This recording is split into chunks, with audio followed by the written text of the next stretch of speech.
तो ऑलमोस्ट हम बिलासपुर और सुंदरनगर क्रॉस करते हुए मनाली पहुंच गए हैं। ये मनाली का आउटर एरिया है। मेरे को लग रहा है, थोड़ा थोड़ा याद है कि हम इसमें पहुंचकर यहाँ ट्रैफिक काफ़ी ज़्यादा हो गया था, तो इसलिए ज़्यादा है मेरे को। ये हम मनाली शहर के नज़दीक पहुंच चुके हैं। तो अब जाकर यहाँ पर सबसे पहले तो ढूंढेंगे कोई रहने की व्यवस्था हो जाए, रहने का इंतज़ाम करेंगे। तो ये आप देख रहे हैं, ये हमने एक होम स्टे टाइप एक लेकी नाम से हमने ढूंढा। ये ओल्ड मनाली में था। ओल्ड मनाली में एक जगह थी और बहुत ही सस्ता हमें एक बहुत बढ़िया रूम मिल गया था। यहाँ हमने रात काटने का फ़ैसला किया। बाइक की वजह से मतलब कोई दिक्कत नहीं आई कोई वहाँ पहुँचने की।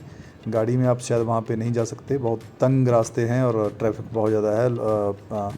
उसकी वजह से हम गाड़ी पे तो नहीं जा सकते, बाइक पे जा सकते हैं या पैदल जा सकते हैं। तो बाइक की वजह से हम पहुंच गए ओल्ड मनाली के काफ़ी गहरे में, जहां हमें ये बहुत बढ़िया ही घर में बना हुआ एक rest house type, home stay type एक जगह मिल गई, एक रूम मिल गया।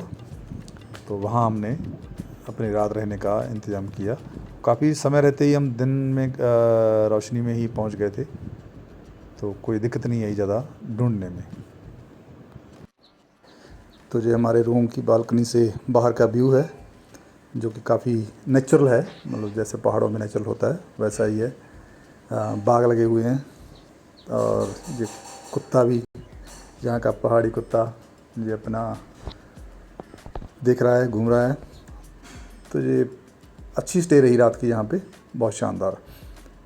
और अब हम रेडी हो गए सुबह निकलने के लिए, और अपना सामान सारा उठाया कंधों पे, क्योंकि बाइक जो थी वो थोड़ा दूरी पे थी, बाहर रोड पे थी, अंदर नहीं लगा सके उसको। तो वहाँ तक पहुँचने के लिए सारा सामान पहले हमने इकट्ठा किया और अपने कंधों पे लाद के हम निकल लिए बाहर, मैं और गुन्नू। तो अच्छी मॉर्निंग है, बहुत शानदार मॉर्निंग है, लेकिन मन में थोड़ा डर है। डर क्या है वो भी बताता हूँ आपको। क्योंकि मतलब यहाँ से आगे जो है ना पहाड़ हैं, जो बड़े पहाड़ हमने पीछे देखे, और यहाँ से आगे रोहतांग पास तक हम पहले गए हुए हैं, लेकिन रोहतांग पास से आगे मैं नहीं गया कभी। तो जो एक अनजान रास्ते का डर होता है, जो अपना ख़तरों का आभास होता है वो आपको, और एक रिस्पॉन्सिबिलिटी भी। अब मैं अकेला नहीं हूँ, मेरे साथ मेरा ये भांजा भी है, तो इसकी रिस्पॉन्सिबिलिटी भी मेरी है। कल को कोई बात हो जाए तो थोड़ा डर तो रहता है। इसकी वजह से मैंने रात को थोड़ा पता भी किया जहाँ से कि लोग बता दें कि कैसा रास्ता है, लेकिन सभी ने मुझे तसल्ली दी, भरोसा दिया कि ऐसी कोई बात नहीं है, सब लोग जाते हैं, आप जाएं, धड़क होकर जाएं, पूरे कॉन्फिडेंस के साथ जाएं। तो उन्होंने ऑफ़र भी किया, जो एक यहाँ से बाइक टूर चलाते हैं, तो उन्होंने ऑफ़र किया है कि अगर आपको लगता है तो हमारा ग्रुप जा रहा है बाइकर्स का, तो आप हमारे साथ हो लें, कोई दिक्कत नहीं है, हमें कोई दिक्कत आएगी तो हम देख लेंगे। तो अभी मन दोनों तरफ है। उन्होंने मेरे को आगे पेट्रोल पंप है, वहाँ पर इकट्ठे होने का कहा है कि वहाँ पे हम इकट्ठे होंगे। 7:30-8 बजे हम वहाँ से ऑयल भरवाएंगे सभी टैंकों में, तो वहाँ से निकलेंगे, आप वहाँ पर हमें मिल लें, तो वहाँ से हम इकट्ठे चलेंगे। तो देखते हैं, लेट्स सी क्या होता है। पहले पहुँचते हैं पेट्रोल पंप तक। लीजिए, हम पहुँच चुके हैं मनाली के आउटर एरिया में जो पंप है, तो वहाँ पहुँच चुके हैं। और सभी बाइकर वो खड़े हैं, जो जा रहे हैं वो भी लेह लद्दाख का टूर लगा रहे हैं, ट्रिप लगा रहे हैं। तो मैं आ तो गया हूँ, मिल भी गए हैं, लेकिन अब यहाँ से फ़ैसला करना पड़ेगा कि इनके साथ जाना है या अकेले जाना है। तो थोड़ा सोच विचार के बाद एक अंदरली एक मैन ईगो शायद कुछ है ऐसा कि वो आ गई है कि भाई अब जब अकेले निकले तो अकेले ही जाएंगे।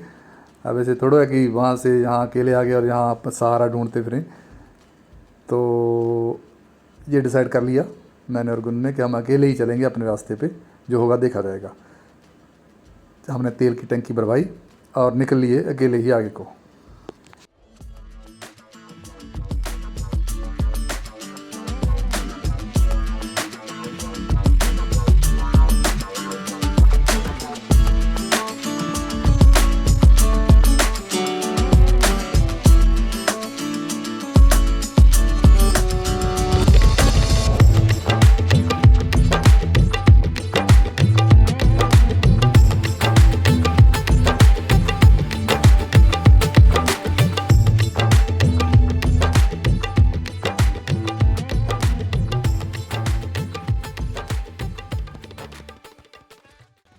बहुत ही खूबसूरत से रास्ते को एक्सप्लोर करते हुए, देखते हुए, मानते हुए हम यहाँ पहुँचे हैं। ये रोहतांग का एरिया है सारा, जो चढ़ाई है वहाँ पे काफ़ी हरियावल वाला रास्ता है।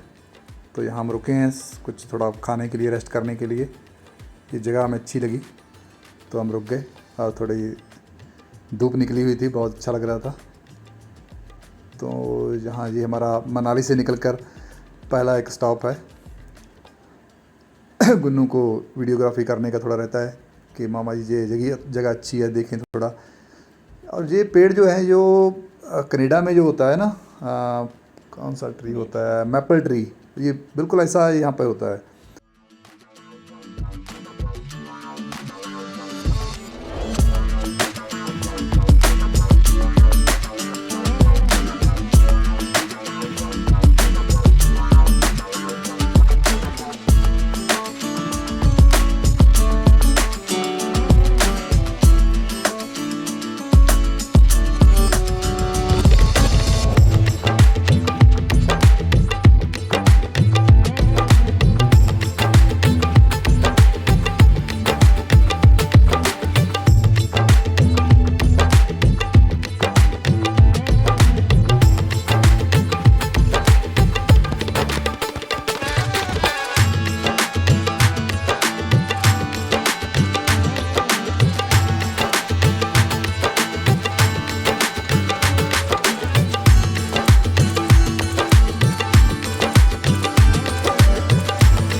कोठी, माड़ी, रानी नाला होते हुए हम पहुंच गए रोहतांग पास, जहां हमारा सामना इस स्नो से हुआ।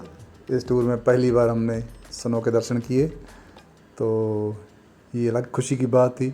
लेकिन जहाँ स्नो इतनी ज़्यादा है कि दीवारें खड़ी हैं आसपास, और वो पिघल कर पानी भी बन रहा है उनका। रोड पर पानी पानी, और साइडों पे ये बड़ी दीवारें हैं बर्फ़ की, बहुत ऊंची बर्फ़ है। यहाँ आकर पता नहीं क्या मन में आ रहा था कि यहाँ कुछ हो जाए, अगर बाइक को कुछ हो जाए तो क्या करेंगे। वो कई बार होता ना, जब मन में कोई डर हो तो वो थोड़ा सच हो जाता है। तो यहाँ पर हमारे साथ वही हुआ, और मुझे लगा कि बाइक कुछ प्रॉब्लम कर रही है। ये बिल्कुल रोहतांग पास के हाइट पे, यहाँ पर सैलानी जो हैं वो गेम्स करते हैं, वहाँ पे वहाँ पे जब देखा हमने पीछे तो टायर पंचर हो चुका था। हमारी बाइक का रेयर टायर जो था वो पंचर हो चुका था। और यहाँ हमारा दिल एक दफ़ा तो बैठ गया कि ओह माय गॉड, अब क्या करेंगे। यहाँ कोई दुकान भी नहीं है, यहाँ कुछ नहीं है। बेशक हमारे पास सामान था, पूरा पंचर का सामान, ट्यूब नहीं, वो सभी हमारे पास था। लेकिन पहले मन में डर आया, और जब हम उतर कर हमने खोलना शुरू किया उसको, तो टायर पहले हमने खोल लिया। यहाँ पर एक दिक्कत ये आ रही थी कि हाथ जम रहे थे, काम नहीं हो रहा था। हम यूज़ टू नहीं थे इस काम को करने के लिए इतनी ठंड में। तो टायर खोलने में ही हमें मतलब खोलना तो था, खोल रहे थे, जहाँ जहाँ से नट मिल रहे थे खोल रहे थे। लेकिन यूज टू ना होने की वजह से पहले तो एक तो टेक्निकली दिक्कत आ रही थी, दूसरी वेदर जो हमें हमारे हाथ सुन कर रहा था, वो दिक्कत अलग से आ रही थी। तो और जब हमने टायर खोल लिया, चक्का निकाल लिया बाहर, उसके बाद नई दिक्कत आई कि हमारे पास एक टूल नहीं है, मेन टूल, जो टायर को उसके रिम से अलग कर दे। वो हमारे पास, मैंने वो साइकिल ली थी एक, वो साइकिल का पंचर लगाने के लिए एक किट होती है, वो मैंने साथ में ले ली, और उसी कॉन्फिडेंस में यहाँ आ गया कि भाई उससे खोल लेंगे। लेकिन जहाँ आकर वो रबड़ की हैं, वो उनसे तो ये हिल भी नहीं रहा। तो ये टायर की रबड़ है वो बहुत ज़्यादा सख्त हो चुकी है ठंड की वजह से, तो ये हिल नहीं रहा। तो अब आस पड़ोस से जो लोग वहाँ पे काम कर रहे थे, वो अपने इनको पर्यटकों को घुमा रहे थे, उनको गेम्स करा रहे थे, उनसे मदद मांगी, राहगीरों से मदद मांगी। तो सामने आए ये बेलचा जिससे वो बर्फ़ को हटाते हैं या पत्थर को हटाते हैं। तो इसकी मदद से हमने टायर को उससे रिम से अलग किया, खोला और ट्यूब को बाहर निकाला। तो ट्यूब को बाहर निकाल के हमने, ट्यूब मेरे पास और थी, दूसरी ट्यूब डाल के पंप था, पंप से हवा भरी, और अल्लाह अल्लाह करते हुए हम आगे को रवाना हुए। ये यहाँ पर हमारा टाइम बहुत ज़्यादा, ऑलमोस्ट 2.5-3 घंटे हमारे यहाँ पर लगे, ख़राब हुए। और इस वजह से डर थोड़ा और बढ़ गया कि यहाँ पर ये हालत हुआ है, आगे हमारे साथ क्या होना है। लेकिन अब वापस जाना तो हमने सीखा नहीं कभी, तो अगर बढ़ लिए आगे तो बढ़ लिए, तो हम आगे को हो लिए। सारी स्नो जो है क्रॉस करके, रोहतांग पास क्रॉस करते ही आप ढलान पे आते हैं। वहाँ पे एक बहुत ही फेमस रोड है जो जिग जैग करती बिल्कुल नीचे उतरती है। तो उस रोड पे होते हुए हम नीचे पहुँच गए। तो रोहतांग पास से थोड़ा सा हम नीचे आए, जब जो फेमस रोहतांग कर्व्स के नाम से ये रोड फेमस है, जिग जैग की तरह घूमती आती है। ये हमें भाई साहब मिले थे, कोई जा रहे थे कहीं नज़दीकी। तो ये जो रोड है, फेमस रोड है, यहाँ पर भी लोग इसे देखने आते हैं। बिल्कुल ढलान पे जा रहे हैं तो बर्फ़ जहाँ पे ख़त्म हो गई एकदम से, और ये सामने जो शुरुआत हो रही है रूखे सूखे पहाड़ों की, जो हमने आगे टूर में देखने हैं, तो ये हमें दिखाई दे रहे हैं अभी। तो जा रहे हैं हम। ये भी एक अलग है व्यू है यहाँ का, और यहाँ पर बाइक चलाने का अलग सा मज़ा है। ये फेमस एक रोड है, जहाँ से कोकसर, उसके बाद सिसु